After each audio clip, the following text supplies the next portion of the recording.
Oh, it's a wonderful play to take around the country. I mean, I love touring anyway, and this is the sort of the perfect play, the perfect story to be telling around the country right now. I mean, always really when you consider the subject. But it's a wonderful cast, and it's a wonderful adaptation, beautiful production, and it's so I want to enjoy it right to the end, right to the last stop on the train. You know. When you're right here in Motherland, and what inspired this? Yeah, that's right. Yeah, Monroeville, Alabama. Yep, we've got. We were in Auburn. And we were in Birmingham a while back. You know, so we've had three nice stops in Alabama. When you first took this role and see what it has developed into being an audience response, right? Did you expect it to be almost overwhelming in everywhere you've been? I expected it to do very well, yes, because you know it was very successful in New York, and it's a story that America loves. I mean, loves to hear, except for the people that are trying to get it taken off the shelves, which is like, don't get me started, or do get me started. It's a wonderful story that that America loves. It's a good part for me. I think, you know, it's a good match, and I did feel that it would be very successful, and it has been. I think it's the most successful touring play ever, and so it's been very gratifying.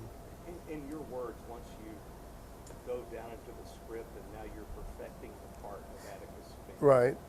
Describe Atticus Finch in your words. Well, I'm trying. I mean, when you use the word perfecting, it's interesting because one of the things about doing a play, especially if you're getting to do it for a long time, you never perfect it, but you keep working on it, and it has to be a very good script to sustain that kind of close inspection, and you know, and this is very good, so it'll carry a lot of work, and so I have been working on it constantly, and that's the nature of doing a show over and over again.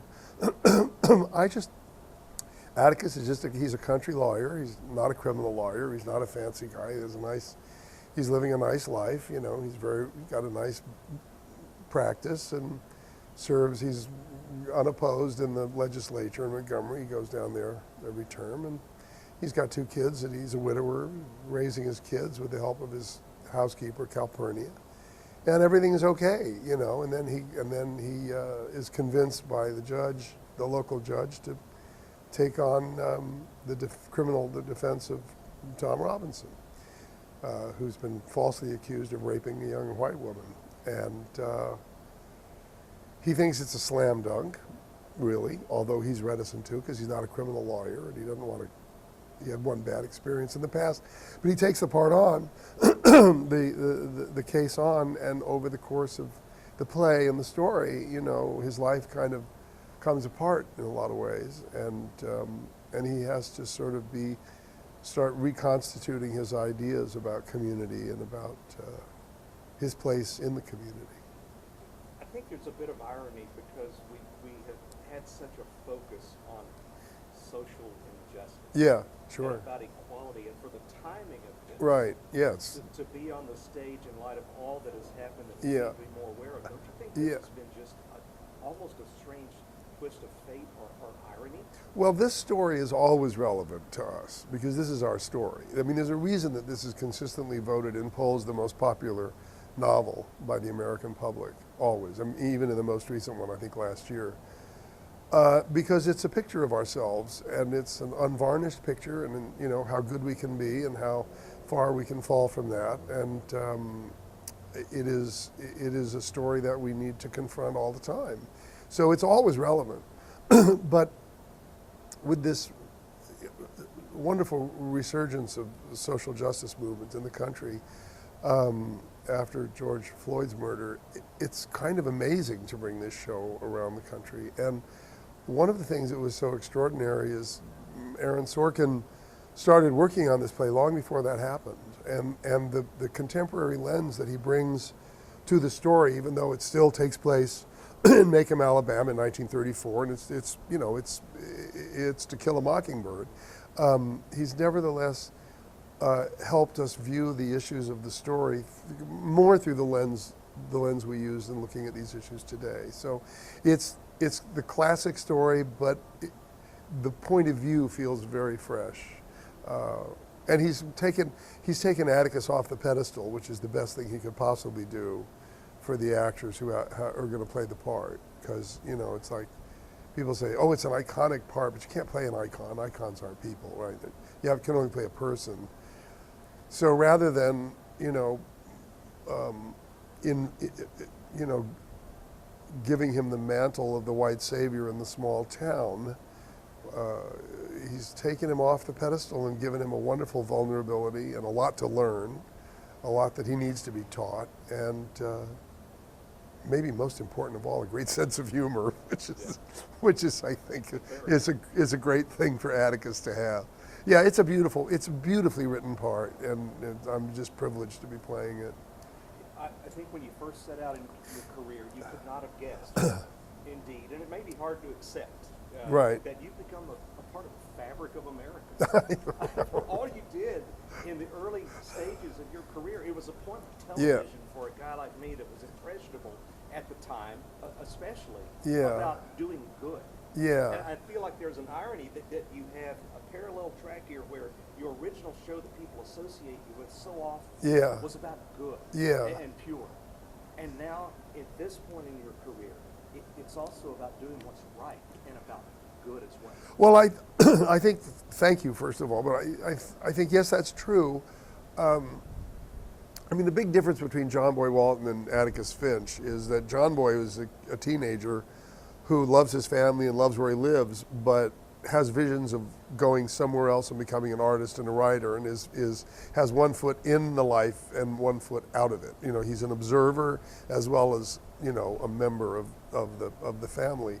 Atticus is a man already with kids and, you know, a job, and he loves it, and he's very content and actually feels very embedded in the community, and that's really sort of the story.